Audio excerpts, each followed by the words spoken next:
Some relief or some remedy is what's called implied agency, to where clearly, based on the fact of how they work together, it's clear that there is agency that exists, but it's the point that there was no mention of compensation from either side that will facilitate payment, right? You didn't discuss any money. You didn't say this is what I expect for doing all these things.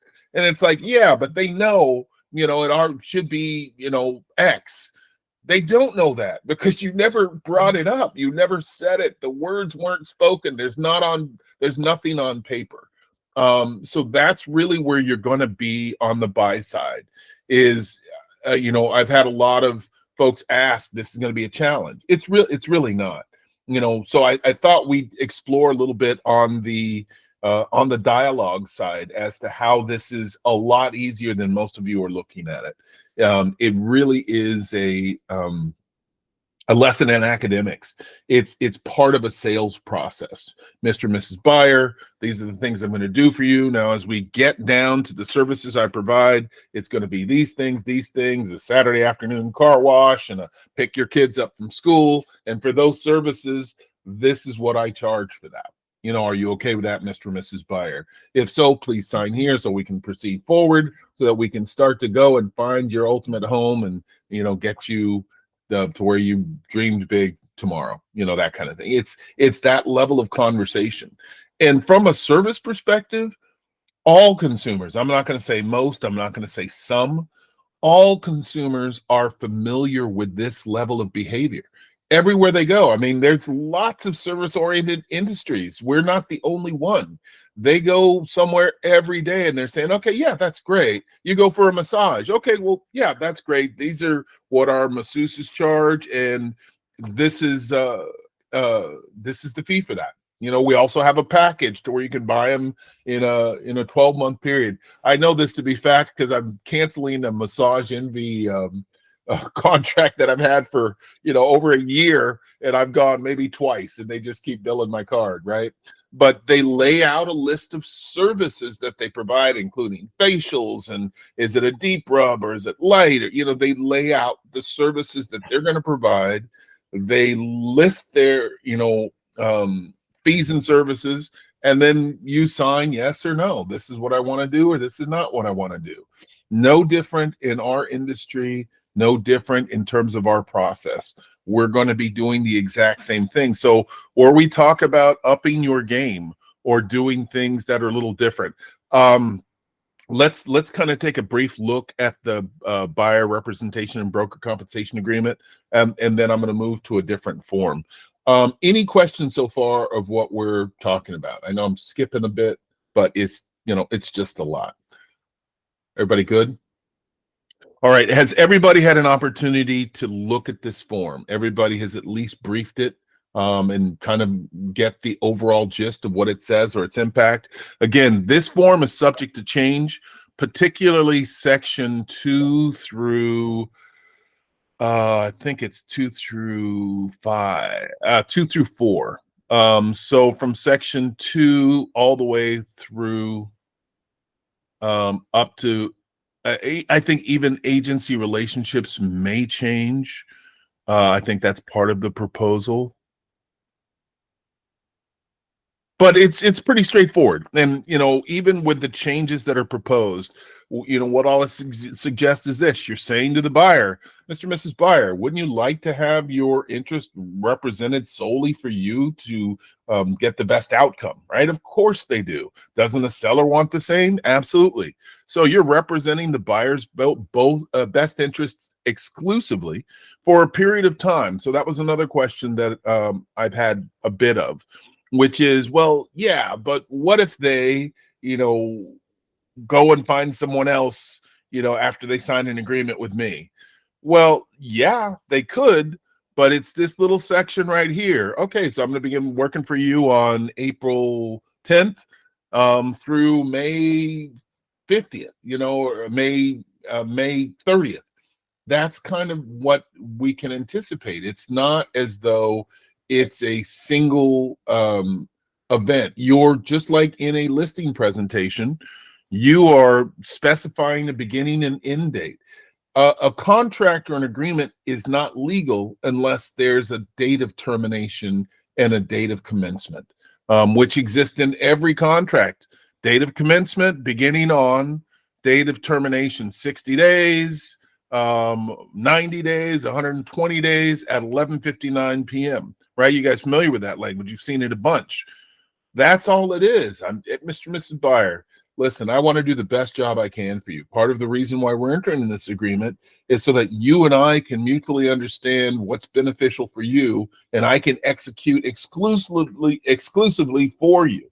But again, our relationships with buyers have never been this detailed, at least for some of us, right? We've just kind of haphazardly kind of stepped into, well, yeah, they want to work with us. So, my buyer requested this. I've seen a lot of people come to me and talk about, well, yeah, but my buyer told me to do this.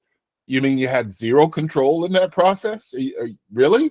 It's the buyer. That's a professional key or a professional contract writer, is when you allow the control of your customer to infiltrate your business and how you run your model. That's a professional key, right? You're just looking for a dollar. And nothing wrong with that. Dollars are great. But again, you want to take more control over what you do, particularly if you want to remain in the industry. I mentioned this earlier.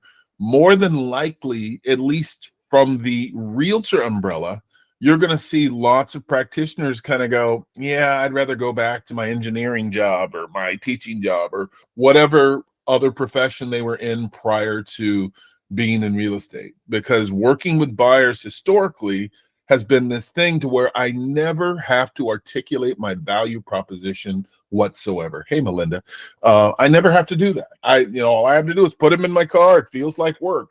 Ooh, I've got 97 clients. Well, do you really? You've had 96 people who you've shown a property to once, and then you put them on a drip campaign.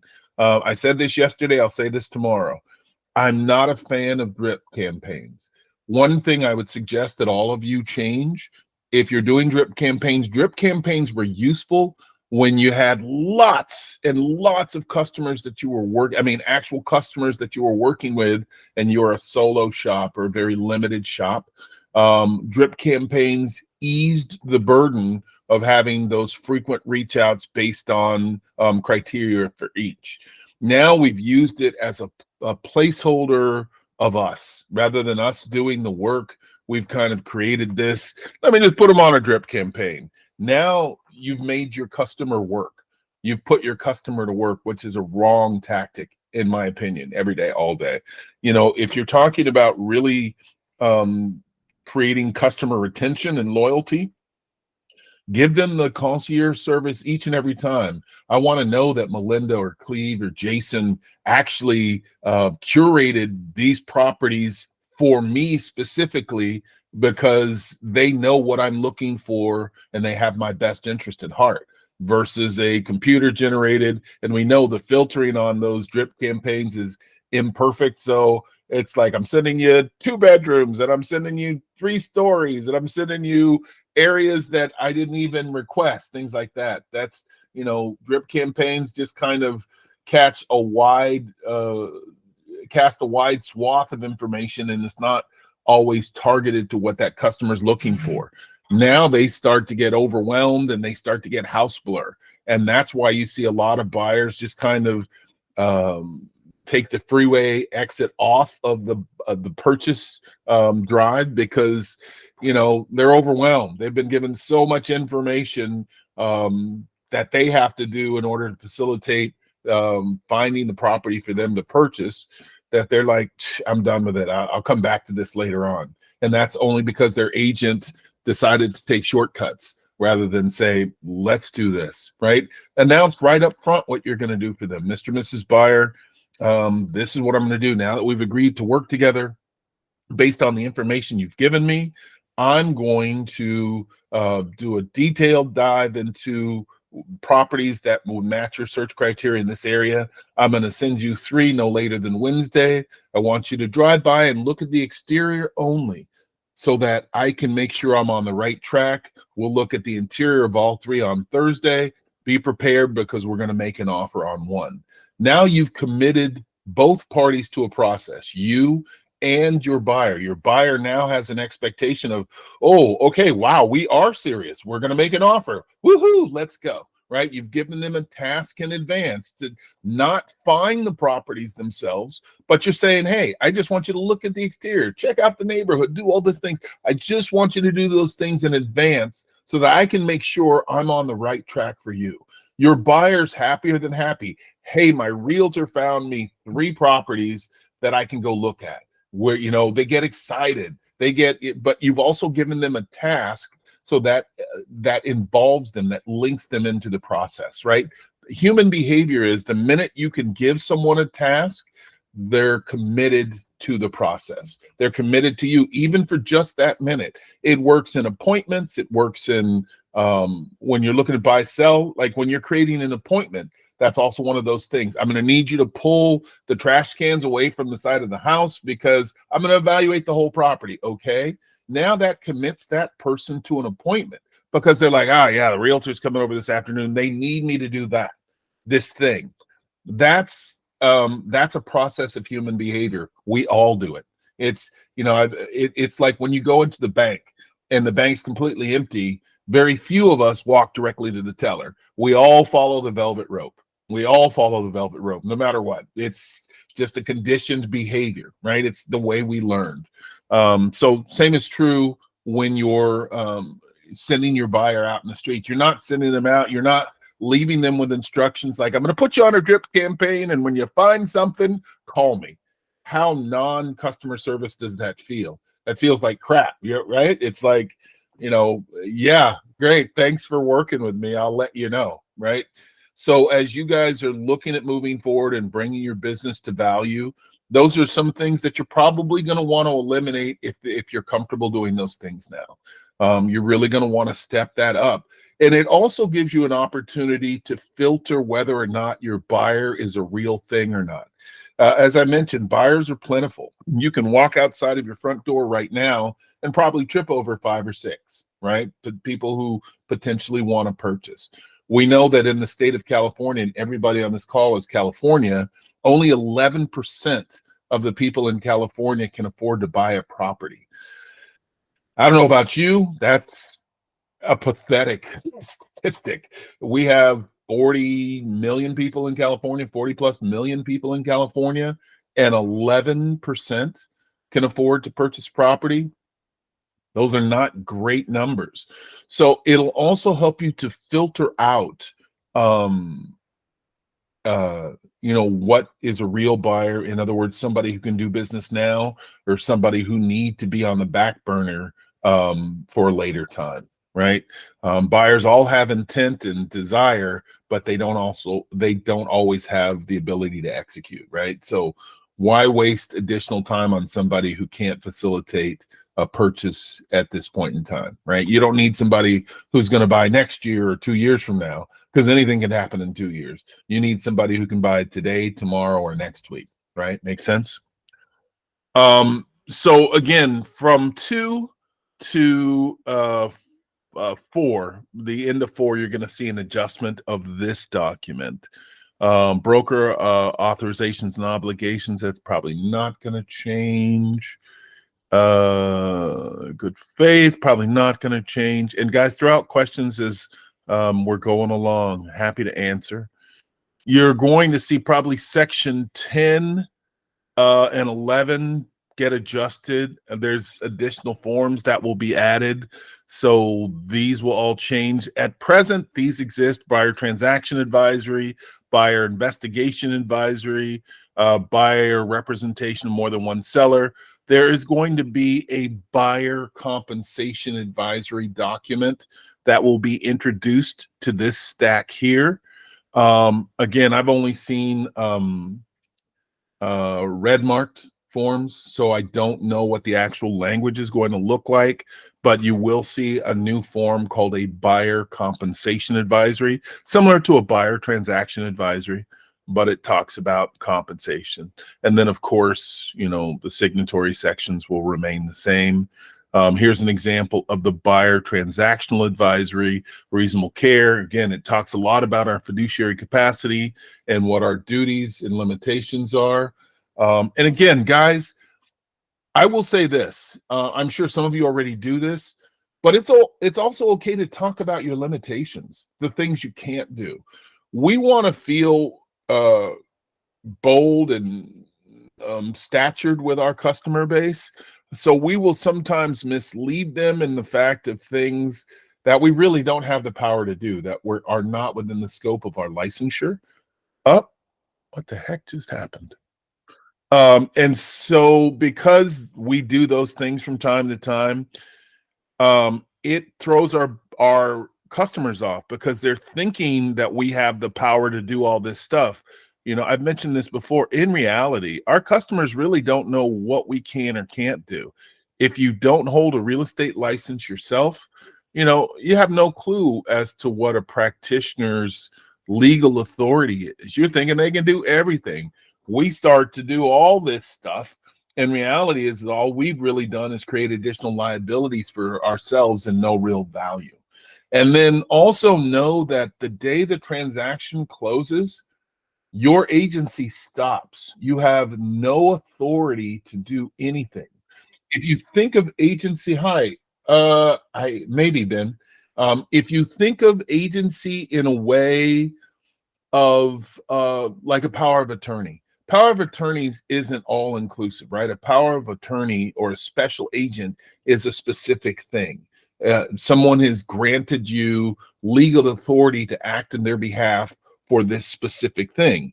In a buyer's agency or a seller agency, that customer has granted you power to represent them on a specific thing. The minute that specific thing is fulfilled, your agency terminates. But I've seen it to where the transaction closes and you've still got the agent hustling and doing all these things post-close because they said they were going to do that. All you've done is exposed yourself to lots of liability because you are no longer protected.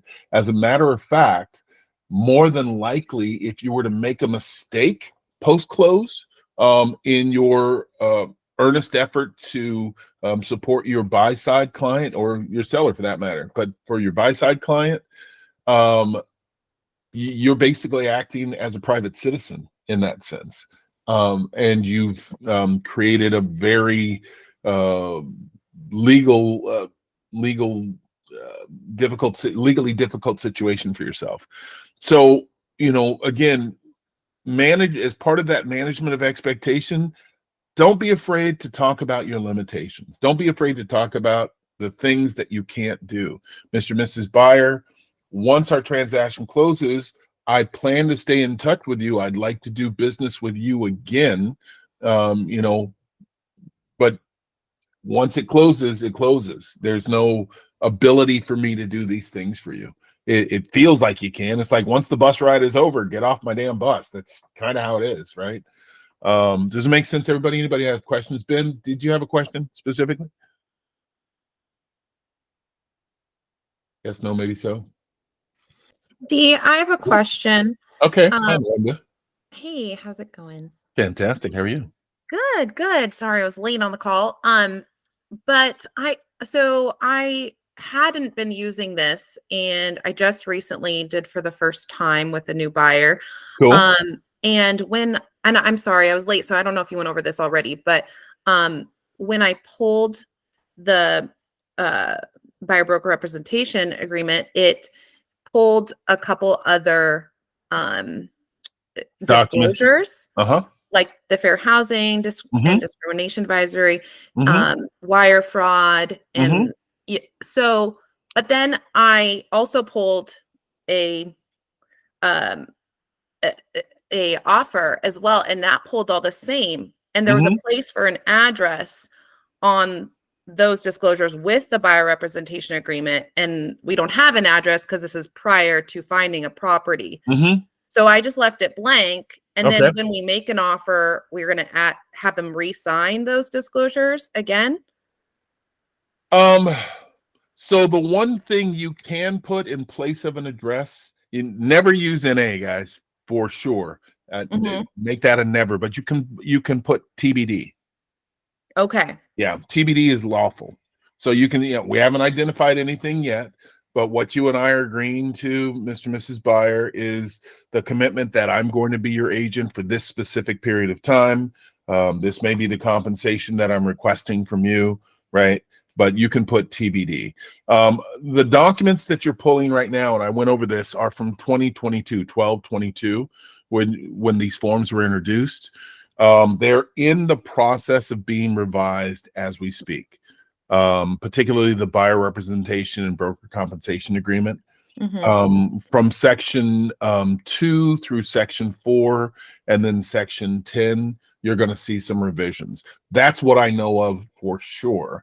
I'm not sure if the form is going to be revised any further than that. But again, from section 2, so from no pre-existing buyer representation all the way through where it says pre-existing buyer representation, so 2 through 4.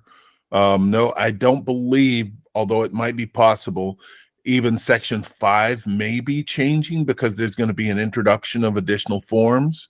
But as I've seen the red files right now, I've only seen 2 through 4 and then section 10. Okay, so basically, when we write a offer on the residential purchase agreement, it repulls those disclosures. So just add the address onto there, and they have to just re-sign the form a second time, basically. Once you've identified a property, and again, keep in mind the agreement is predominantly about how you work with that particular customer. Yeah. I don't honestly see the need for re-signing this document. Not the buyer representation, but all the disclosures that are pulled. They pull twice in CAR, which is weird to me. It feels like they're double signing disclosures. Oh, I know why. Because each and every time so you can uncheck the additional documents when you're just trying to pull, let's say you were just trying to pull a purchase agreement, an RPA. Yeah. And you've already signed wire fraud and fair housing and all that. You can actually uncheck as you add that purchase agreement to your document so that it won't add those additional forms. Okay, thank you. There's a checkbox right now that is so that we don't have to, right? They've made it super simple for us, but you can uncheck that box if you've already got those documents in your file stack. Got it. And TBD will be sufficient then. TBD will be sufficient all the way up until the execution of the RPA. Okay. Okay. Okay, thank you. De nada. Okay. Any questions on this? I know I've gone through this form fairly quickly, but I did want you guys to kind of get an idea of what you should be anticipating in this. Again, the changes aren't drastic, guys. It seems like they are. It's literally just how you're pivoting to make your business more viable. Every business model makes adjustments. Every single business model. I don't care what it is or what industry you're in. A good example would be acting, right? Acting went from this thing to where it's now, or some. I'll do something that's more near and dear to my heart. I'm a musician. I've been a musician for the majority of my life. Once I became an adult, I was really into the thing for a long time. But there's no aspect of making money. When I was in college, much to my mother's dismay, there was a period of time to where I'm just like, yeah, I'm going to shift from medicine to music, Mom. No, you're not. I will kill you and put you 16 feet, not even 6 feet under, right? So music was a very passionate hobby.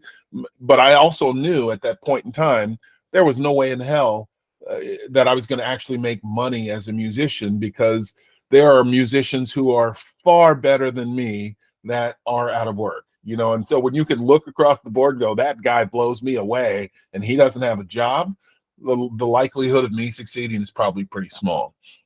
So you make adjustments. Now music is to where everybody's making music online in 5 minutes and posting it to YouTube or any other social media, right? It's a change, and many people have made adjustments to accommodate for that. That's where our industry is the same. It's it's an adjustment. It's just pivoting to where you know we're going with the standard of 2024 and beyond, not 2000 or whenever you got in the business. Okay, makes sense.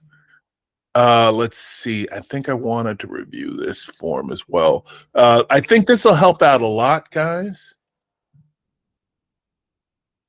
Which is let's see, where are we on time? I've got a few minutes. No, this is, so even though this is a PRDS form, for those of you in Southern California, this is a local regionalized form. It's not something that is used universally. It's used in San Mateo County or the peninsula of Northern California primarily. It's not a standardized form, but the reason I pulled it is that you guys are going to want to create a presentation package just like you would with a marketing or listing package. When you go out to secure your seller, this is how you're going to secure your buyer. You're going to talk about the wants and needs. I talk a lot about the patterned interview, but this gives you an opportunity to really commit that buyer, and you're showing your skill and expertise by reviewing this. I pulled this form from PRDS just to kind of show some of the things that you can create to start to articulate your value. Many of you don't really know how. You don't know how to express the product and services you provide. I told you one of the weakest things I've heard, and forgive me if you're one of those people, is that I'm going to work hard for you. Who cares? You should be working hard for me. That's your job. That's why you're getting paid. It's not a value prop. And if you're using that as a value prop, guys, I'm not meaning to insult you. It just has no weight, in my opinion. You may find it does, and I could be missing something and not hearing where it actually sits. But just to say I'm going to work hard for you, in my opinion, if I were the customer that you were trying to entice, you've already lost my vote, right? Because if that's all you're offering me, great. The last 9 people have also said they'll work hard for me, right? There's just no value in that. But if you can really start to get at, I'm the person who's going to execute on what your wants and needs are. As a matter of fact, you and I are going to be reviewing step by step specifically what you're looking for in a property. I'm going to be the one who's going to source those properties for you. I'll be sending you regular updates. Again, if you really want to land a buyer, though, limit it to a sparse amount of properties. That's where your real value sits. Again, when you're just sending them endless cycles it's like setting a kid adrift in a candy store. They're just like, I want gumballs now. Oh, and I want those too. Oh, they just want everything that you showed them because you gave them the opportunity to look at everything. And we know that some of those things they're not going to like. We know that some of those things are not in their affordability path. So you're really showing your expertise by saying, Mr. and Mrs. Buyer, I'd hate to take you out, show you a property, have you fall in love with it, only to find out it's not within your budget, right? That's expertise. That's skill. I'd love to get you into that. Hell, I'd love to have that too. That's how I get paid, but it's not doing them a service. It's doing them a disservice, because now they've got a palate, they've got a taste for something that's outside of what their affordability is. And again, in telling them the truth, it's like, keep in mind, Mr. and Mrs. Buyer, this is not going to be your first opportunity to purchase in your life. As you develop equity, as you start to gain momentum, blah, blah, blah, your second house may be able to incorporate some of those features. It's like the college kids who get out of college and they go out and buy a Mercedes or a real expensive car, and they're living in a studio apartment, or they're living in their parents' house or something like that. It feels successful, but the reality is it's not sustainable. You're wanting to set your buy-side clients, and your sell-side clients for that matter, but your buy-side clients, you're wanting to set them up in a path of success. And as you look at articulating your value, if you can start to spell out those things and say them out loud, they're going to respect the hell out of you. They're going to go, man, you've really got my best interest in mind. that I can't afford this now, but at some point I want to have this. That's kind of how life works. I mean, if you guys all think about your very first car, my very first car, and I have a really nice car, my very first car was nothing like what I'm driving now. My very first car was band-aided and rubber band and chewing gummed and, here, hold the window while I pull it up, not roll it up. So it was nothing like what I had, but it was functional. It got me from A to B. It got me, around town and places I need to go. It wasn't pretty. It wasn't the best car on the road, but, it did the job. And then over time, obviously I scaled up, as did all of you. So you want to kind of set it up in that way. Because we're a little shy on time, and I always talk a lot, I apologize, guys. I want to make sure that I'm answering any questions or getting at some other concerns that each and every one of you may have. We do this class on a regular, so anything I haven't covered or haven't filled out right now, I will cover in our next section. But any questions, any concerns, any Hey, it's Nancy. Hey, Nancy. Hi. How are you? I haven't talked to you in a minute. I know. I'm doing well, actually. I'm happier because business seems to be picking up, and I love it when my phone rings. Love it. Yeah. Just a quick question. The last time, now this was a couple of weeks back, and I have been kind of tracking the emails coming through from NAR, but the last time you mentioned that things weren't quite settled in. This was the proposal, but the judge still had to sign off on it. Has that happened? No. Okay. It probably won't happen for months. There's how do I want to frame this? There's still lots of exposed points that need to be worked out. But as far as what we know from the settlement terms, I want you guys to treat it as though it has. Most of what we know that has been proposed and will kind of go into effect mid-July, barring some disastrous meeting that we're unaware of that hasn't happened yet. But mid-July is when everything goes live, or at least some of the things that we know. But yeah, it's probably going to take months. Attorneys are going to continue to iterate. There's lots of things. There's lots of things that are still unanswered and unclear. The timing of this was, created a legal, a legal conundrum for lots of different entities. So no, not finalized yet. Okay. Good to know. Thanks. Cool. I'm glad to hear you got lots of new business going on. That's a smiley face all day. Yeah. It's always nice when there's people who are just blasting through and just not worrying about what's actually going on. Right? They're just kind of going, okay, that's great. So that house over there on Albany Expressway, how much is that? That's always the smiley face. I know. Well, it helps me think positively too, because I think part of it was I was worried too. Yeah. Well, that was how we kind of opened the room, which is if you're a practitioner and you do business, you're always going to do business. You're still going to do business irrespective of the DOJ and NAR and your local association. People are going to look to you as that expert, right? Again, part of the dependency that we have on our realtor associations is forms. That's kind of it. Most of us are doing business separate and distinct of all these other things. And if you listen to the noise, yeah, it can paralyze you if you let it, for sure. It's like, oh, how am I going to do business?